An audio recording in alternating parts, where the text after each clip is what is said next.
During your working years, market downturns felt like buying opportunities. You had a paycheck coming in next month. A crash meant cheap stocks on sale. In retirement, the math flips. Now you're selling at depressed prices, leaving fewer shares to recover. That fundamental shift transforms how you should invest. Here's what we'll cover: the shift from accumulation to decumulation, understanding sequence of returns risk, a concrete example, and the bucket strategy explained. Stick around, the strategies in here add up to real money. The shift from accumulation to decumulation. For 4 decades, your investment strategy was built on accumulation. Buy regularly, reinvest dividends, ignore downturns, stay the course. Your paycheck smoothed out market noise. You had decades to recover from crashes. Retirement flips the switch to decumulation. You're now converting portfolio balance into cash. The sequence of returns, not just the average return, determines whether you have enough at the end. This isn't hypothetical. The worst sequence of returns in market history happened in 2000 to 2010, the tech crash of 2000 to 2002, recovery through mid-2007, then the global financial crisis of 2008 to 2009. A retiree in 2000 with a $1 million portfolio and taking $40,000 per year for living expenses faced a portfolio that fell 50% in 3 years while they were forced to withdraw. Many ran out of money by their early 80s, even though markets fully recovered after 2010. Compare that to someone who retired in 1995, good returns, then a crash in 2000. They had 5 years of gains to cushion them when the crash arrived. They survived with ease. Average returns don't capture this risk. 2 retirees with identical 6% average annual returns over 20 years can have dramatically different outcomes depending on when those returns occur. This is sequence of returns risk, and it's the central challenge of retirement investing. Understanding sequence of returns risk. Imagine 2 retirees, each with $500,000, each needing $30,000 annually, each experiencing the same average 6% annual return over 20 years. The only difference, the order of returns. Retiree A, good sequence, high returns early, years 1 to 5, plus 12%, plus 10%, plus 9%, plus 8%, plus 7%, then moderate returns later, years 6 to 20, 4%, 3%, 2%, 5%, 4%, repeat. Average, 6%. Year 1, portfolio, $500,000 times 1.12 equals $560,000. Withdraw $30,000. Remaining, $530,000. Year 2, portfolio, $530,000 times 1.10 equals $583,000. Withdraw $30,000. Remaining, $553,000. Year 5, portfolio is now $640,000 plus. Year 20, portfolio balance, $780,000. Wealth intact, even with 20 years of withdrawals.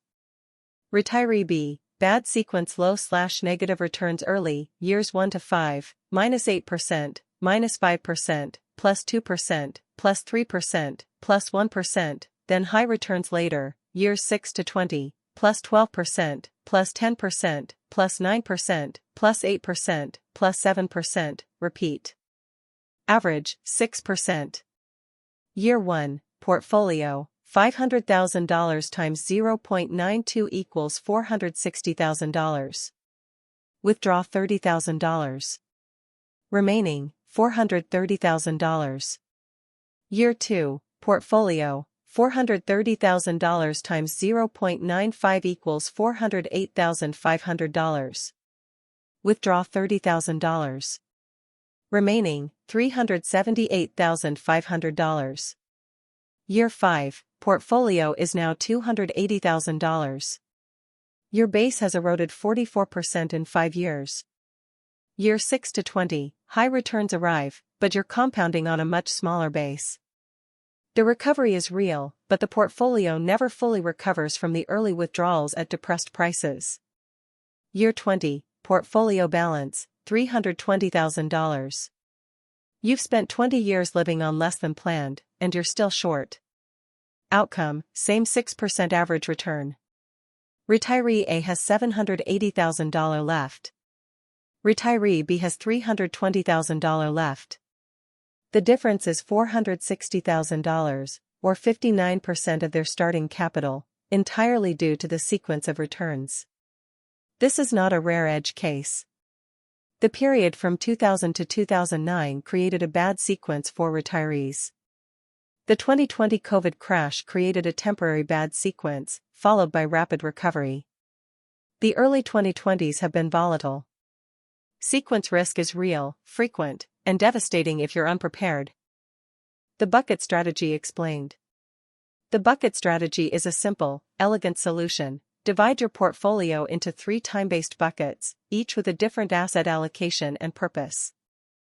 Bucket 1, years 0 to 3 safety and cash flow. This bucket holds 3 years of expenses in cash, high-interest savings accounts, GICs, and short-term bonds. If you need $40,000 per year, Bucket 1 holds $120,000 in low volatility, immediately accessible investments. The purpose: provide absolute certainty that you can fund 3 years of living expenses regardless of market conditions. In a crash, you don't sell stocks. You live on Bucket 1 cash. Psychologically, this is worth thousands. You sleep at night knowing your next 3 years are covered. Tactically, Bucket 1 removes the panic decision. When markets crash 30%, you're not forced to sell at the bottom. You're living on predetermined cash. After year 1, you replenish Bucket 1 from Bucket 2, if markets are up, or live from reserves, if markets are down. By the time you deplete all of Bucket 1, 3 years into a crash, the crash is usually over, and you can replenish from recovered Buckets 2 and 3. Example: you retire with $600,000. You need $40,000 per year. Bucket 1 gets $120,000, 3 years times $40,000, in cash and GICs. Markets crash 35% in year 1. Your remaining $480,000 falls to $312,000. Bucket 1 is still intact at $120,000. You withdraw $40,000 from Bucket 1 and live on that. You don't sell stocks while they're down. In years 2 and 3, you repeat. By year 4, markets have recovered somewhat, and you replenish Bucket 1 from the recovered portfolio. Bucket 2, years 3 to 10 bridge and rebalancing. This bucket holds a balanced mix of high-quality bonds, 40%, bond ETFs, 20%, and moderate growth investments like balanced index funds, 40%. It's the bridge between Bucket 1, pure safety, and Bucket 3, pure growth. Building your 3-bucket portfolio. Time horizon, holdings, risk level, and expected return. Here's how they really compare. Here's a practical framework for structuring buckets based on your timeline and risk tolerance. This is a moderate allocation. If you're more conservative, shift Bucket 3 to 50% equities, 50% bonds. If you're more aggressive and younger, shift Bucket 3 to 80% equities, 20% bonds. The structure remains the same, the allocation flexes to your tolerance. Building your buckets, a step-by-step approach. Here's how it actually plays out. Calculate your annual need. If you spend $60,000 per year from your portfolio, excluding CPP/OAS, that's your base. Fund Bucket 1. Open a HISA and deposit 3 times $60,000 equals $180,000. You can get 4 to 5% at banks like EQ Bank or Tangerine. Don't touch this for 3 years. Fund Bucket 2. Deposit the next 7 years of needs, 7 times $60,000 equals $420,000, into a balanced mix of bond ETFs. Use a Canadian brokerage, Questrade, Interactive Brokers, to buy VAB, Broad Bond Index, XGB, Government Bonds, or XBAL, All-Asset Balanced Fund. Total cost, 0.15 to 0.20% MER. Continuing, Fund Bucket 3. Remaining balance goes into a diversified equity portfolio. Simplest approach, Buy 3 ETFs in equal amounts: XIC, Canadian, XUU, US, XEF, International. Total cost, 0.10 to 0.15% MER. You'll rebalance annually or biannually. Automate the flow. Set a calendar reminder each January, check Bucket 1 balance. If below 3-year target, sell $X from Bucket 2 to refill. This forces systematic buying low and selling high. Low-cost index investing for retirees. One of the biggest mistakes retirees make is paying high fees for active management when it's been statistically proven to underperform. Over 20 years, assuming 6% average annual returns, Investor A's portfolio grows to $1,612,000. Investor B's, after fee drag, grows to $1,149,000. The fee difference costs Investor B $463,000, nearly 30% of their portfolio, for the privilege of underperforming the market. The simplest low-cost portfolio for Canadian retirees, that $9,390 annual fee difference is real money you could be spending. Over 20 years, at 6% growth, that fee difference alone grows to $352,000. Most retirees are unaware they're paying this premium. Here's how it actually plays out. Investor A buys a low-cost ETF portfolio, MER 0.2%, with Canadian equity, US equity, international equity, and bonds. Investor B invests in actively managed mutual funds, average MER 2%. The impact of MER on long-term wealth. To illustrate how MER compounds over time, here's a detailed comparison. Assumptions: $500,000 starting balance, 6% average annual gross return, no additional deposits, fees compound over time. By year 25, the fee difference alone exceeds your original $500,000 investment. You've worked for decades to accumulate this wealth, and 1.8% in annual fees is erasing 122% of your starting capital and opportunity cost. Canadian-specific considerations. Foreign withholding tax, FWT, and account type. Canadian investors receive U.S. dividends, in TFSA and non-registered accounts, subject to 15% U.S. withholding tax. However, in an RRSP, you can claim an exemption through Form W-8-BEN, reducing FWT to 0%. This is a massive advantage. Strategic implication: hold U.S. equity ETFs in your RRSP, not your TFSA or non-registered account. You'll recover an additional 15% in dividends annually. Over 25 years, that 15% difference compounds to tens of thousands of dollars. Home bias and diversification. The Canadian stock market represents only 3% of global market capitalization. Yet many Canadian retirees hold 50% plus of their equities in Canadian stocks. This is home bias, and it increases concentration risk. A globally diversified portfolio should reflect global market weights: 50% North America, 20% Europe, 25% Asia Pacific, 5% emerging markets. The simple 3 ETF portfolio, XIC, XUU, XEF, approximates this. GICs and annuities in retirement. As you enter your late 70s and 80s, GICs and annuities become more attractive.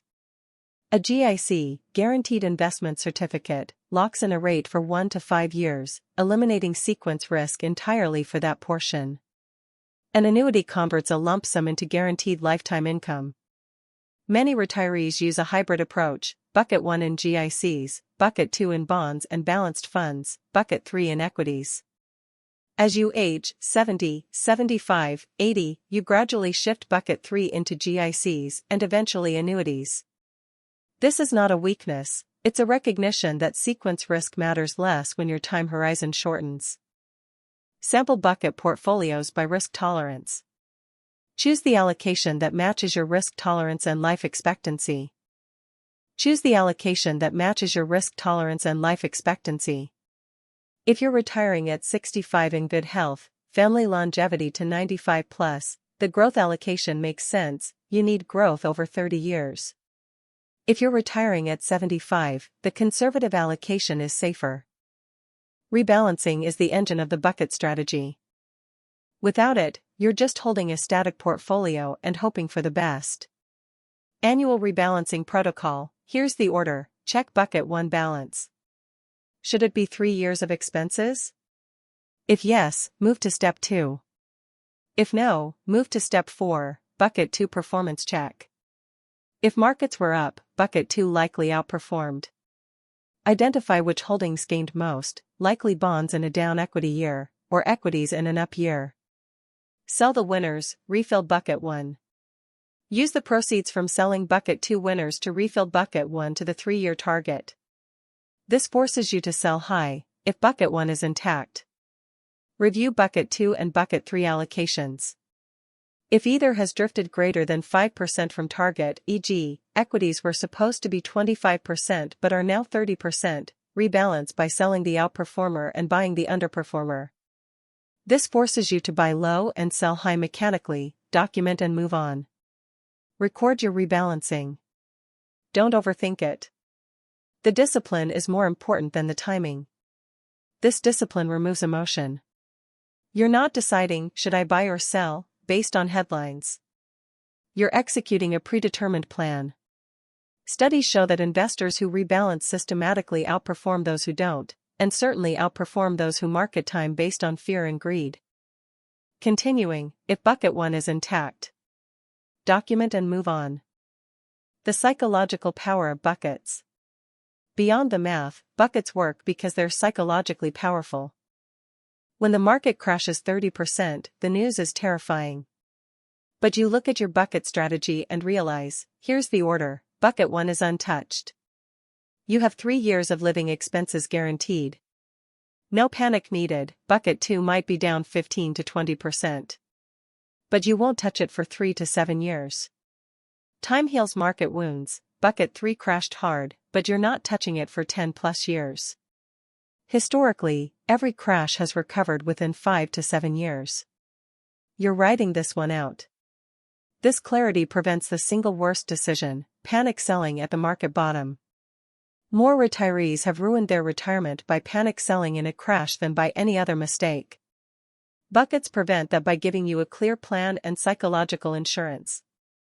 When to adjust your buckets. As you age and your circumstances change, you'll adjust. Age 65 to 75, early retirement. Keep the bucket structure as planned. Equities in bucket 3 are appropriate. You still have 20 to 30 years ahead. Age 75 to 85, mid-retirement. Consider shifting bucket 3 gradually toward bonds. You might move from 100% equities to 50% equities, 50% bonds. Your time horizon is shrinking. Sequence risk is still relevant, but less so than it was at 65. Age 85 plus, late retirement. Consider moving to GICs and annuities. If you have $600,000 remaining at 85, converting $300,000 to a life annuity locks in guaranteed income for your remaining years. It eliminates sequence risk entirely for that portion and provides peace of mind. The key, don't shift suddenly. If you're at 75 and realize you've been too aggressive, don't dump all equities in a crash. Gradually shift over 3 to 5 years, capturing the rebalancing discipline. Avoiding common bucket mistakes. Mistake 1, holding too much cash in bucket 1. Some retirees keep 5 to 10 years of expenses in cash, just to be safe. This costs you growth. 3 years is the minimum. Even 2 years works if you're disciplined about rebalancing bucket 2. Going beyond 3 years is excessive. Mistake 2, depleting buckets out of order. If you need cash, draw from bucket 1 first, then bucket 2, then bucket 3. Drawing from bucket 3, equities, to refill bucket 1 defeats the purpose. Maintain the discipline. Mistake 3, abandoning buckets in an up market. Markets rally 40% in 2 years.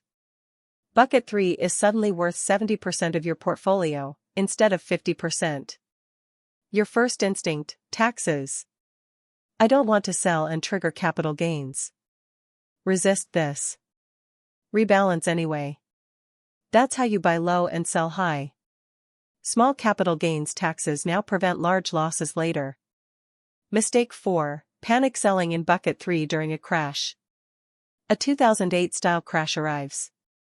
Markets fall 50%. Your bucket 3 is worth half.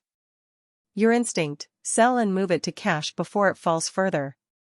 If you do, you've locked in losses at the worst possible time. Instead, do nothing. Rebalance by selling bucket 2 or bucket 1 if needed. Leave bucket 3 alone. Historically, every major crash recovers within 5 to 7 years. You're patient. You win. Mistake 5. Ignoring foreign withholding tax. You're holding US ETFs in your TFSA and getting hit with 15% withholding tax on dividends. You could have held them in your RRSP, tax-exempt, and saved tens of thousands over 25 years. Account placement matters. Conclusion. Sequence of returns risk can destroy a retirement even if long-term average returns are strong. The bucket strategy is elegantly simple: safety now, transition later, growth for 10+ years. It protects you from the number one threat retirees face, being forced to sell at the worst times, while still capturing the growth you need. Pair this with low-cost index investing, 0.15 to 0.20% MER instead of 2%, and you've built a retirement portfolio that will last 30+ years without requiring market timing or expensive advisors. The discipline of annual rebalancing replaces emotion with a mechanical plan that has proven to work through crashes, booms, and everything in between. Your first year of retirement is not the time to learn about sequence risk. Plan now. Build your buckets. Sleep well. Ready to build your complete retirement plan? Download the Canadian Retirement Guide, our free 71-page ebook covering everything from CPP optimization to estate planning. You've got the playbook. Keep optimizing.